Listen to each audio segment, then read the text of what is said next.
I hope you're ready for a great August. There are so many good games coming. I'm Falcon, and today on GameRanks, here's the top 10 best looking games coming in August of 2017. Number 10 is StarCraft Remastered, and that is a good thing. If you're from the original StarCraft era, and I am, you remember how pixelated the graphics were. Remember, this was a game that was not designed to be seen in HD ever, and there are still people playing it because it's great. The new version not only has 4K graphics, but it supports widescreen, and believe me, that is something that drives me nuts about old games and going back to them. I really like my widescreen. I know that's probably a shallow thing to care about, but you don't realize how much you like something until you go back to something that came out before it was there. This version will also unify the communities. The old StarCraft community will now be integrated into the Blizzard launcher, which is great. That's going to make it a lot more convenient for everybody, and it should also get more people into StarCraft on account it is now there. It's part of everything.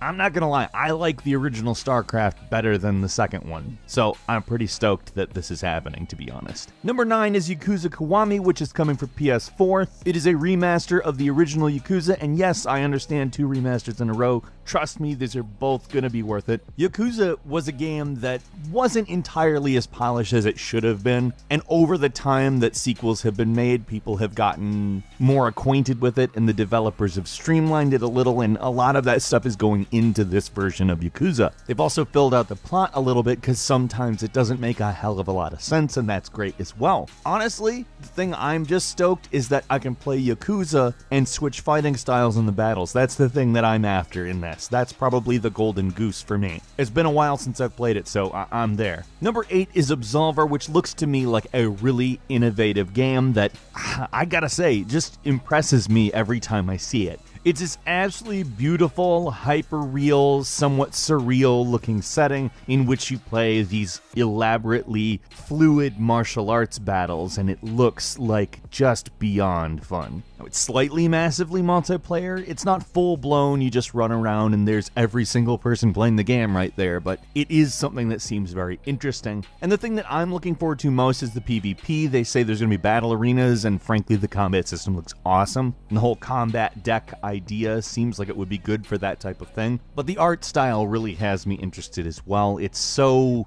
different without really being different. That's the thing that I like most about it. It's kind of impossible to nail down why it's unique, and I'm sure we all eventually will as we've looked at it for a long period of time, enjoying it, but I'm quite excited for it. Number 7 is Mario plus Rabbids Kingdom Battle, which is something that I was very skeptical of but have warmed to over time. Like, we're talking about the Rabbids, so there's that, but honestly, it looks pretty fun. Honestly, a streamlined, casual version of XCOM kinda seems like fun, and it's colorful. It really looks like a Mario game despite not being developed by Nintendo, but the other time that they outsourced Mario to create a totally different type of game to Square, making Super Mario RPG, I think turned out incredibly well. So I'm willing to give this a chance. Like I said, I've warmed to it over time, and maybe that's gonna be a good thing. I'm actually pretty damn hopeful this is gonna be a good game, so fingers are crossed. Number 6 is Sonic Mania. If you are anything like me, you grew up in the 1990s, you know Sonic. You know that Sonic was at his best back then. Yes, there have been games that have been made in the 3D realm that have been fantastic. Sonic Colors and Sonic Generations come to mind. Those are great versions of Sonic the Hedgehog and pretty much how Sonic in 3D should work. But there's always gonna be that, hey, it'd be nice if they also made the 2D games as well thing in the background. And Sega listened, and they got pretty much the best Sonic fan game guy, the guy who made the best engine and ported all of the games to, HD and mobile, and they're actually great mobile ports, to team with several other developers and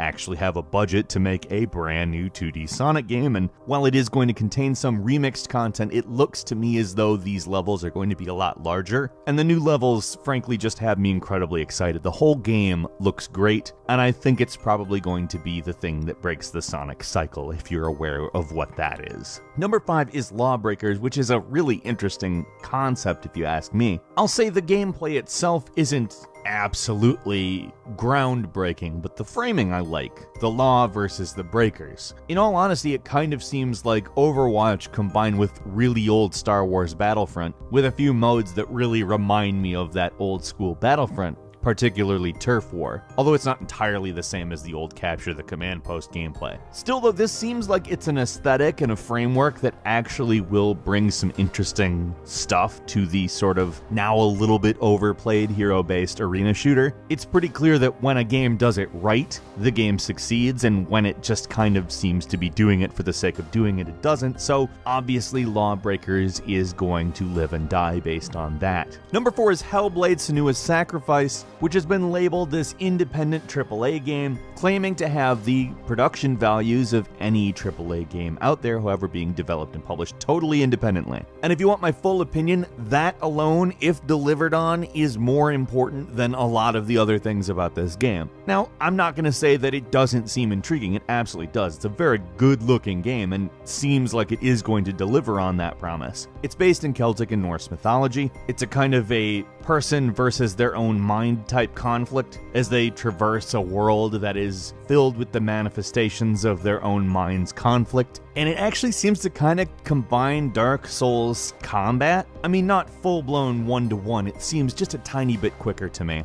but a more introspective look at actual real-world mental health stuff. And I think that's a really good idea, because a lot of the time these types of issues are not explored in a manner that, well, let's just say a lot of gamers consider interesting. That's not a knock on anybody. In fact, I'm just saying that it's good that they decided to try to do it this way instead of another walking simulator that they put not enough effort into to remain interesting. I am so there for this and I can't wait to play it. Number 3 is Agents of Mayhem, which is basically an insane looking game. It's Saints Row, except for everything is superhero oriented. It's specific to the Recreate Earth timeline of Saints Row 4, specifically the Gat Out of Hell expansion, and it really seems like this interesting take on that universe. I don't know that this is canon, or if canon even matters in Saints Row. Frankly, I've played all of them and I can't keep track of it. But the thing that I like most about the series is essentially that it is creatively stupid, intentionally creatively stupid, and it seems to me very much that this game is in fact continuing that tradition, except for more like G.I. Joe or the A-Team, where it draws its inspiration for the structure. However, it's obviously meant to be way more over the top, and, well, I think they're going to deliver on this one.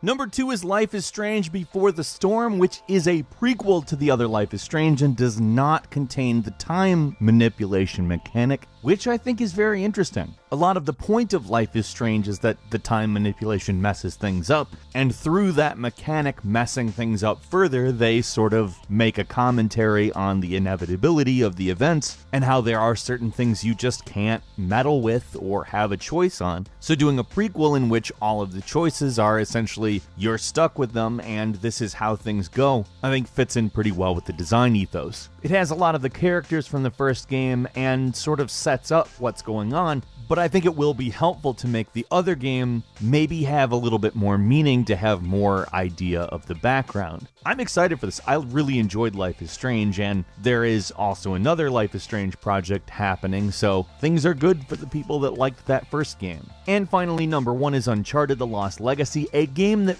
really looks friggin' phenomenal. It was originally going to be designed as a DLC for Uncharted 4, but frankly, they kept going. They made a much bigger game than they intended to, and they liked it a lot. And that's the kind of thing that gets me excited about a game, when they set out to do something and it becomes something much bigger that they're really excited about. That's basically the thing that makes me go, oh, yes, bring that my way. Because almost all the time in video game development, when the scale of a project changes, it is to make it smaller. Usually you set out to do something big and you go, well, that's not possible. Now, I love the Uncharted series. I think they're great games, and just to have another of those games, even though Nathan Drake isn't a part of it, is kind of the thing that I'm excited about here. Also, frankly, we need a character arc for both of the characters here. They've both kind of been not the nicest people in the main Uncharted storyline, one of them being a villain and one of them being a monkey wrench. So I'm interested to see both of them develop further beyond that. A few bonus games for you, including F1, which looks to be a pretty big upgrade over the previous version. Obviously, Formula 1 racing isn't where it used to be, and it kind of needs a revival. Hopefully we can get one out of this. Madden NFL 18, which, again, NFL games really not as big as they used to be. FIFA kind of overtaking it, oddly enough, probably because of the worldwide appeal. Madden, however, is a powerhouse, and I'm looking forward. Ark Survival Evolved, their full release is coming this month. It hasn't been received as a perfect game, but it's certainly very interesting, and a full release obviously should give us a little bit more of a idea. It's really cool, it just needs to be good. Hello Neighbor, which is, by the way,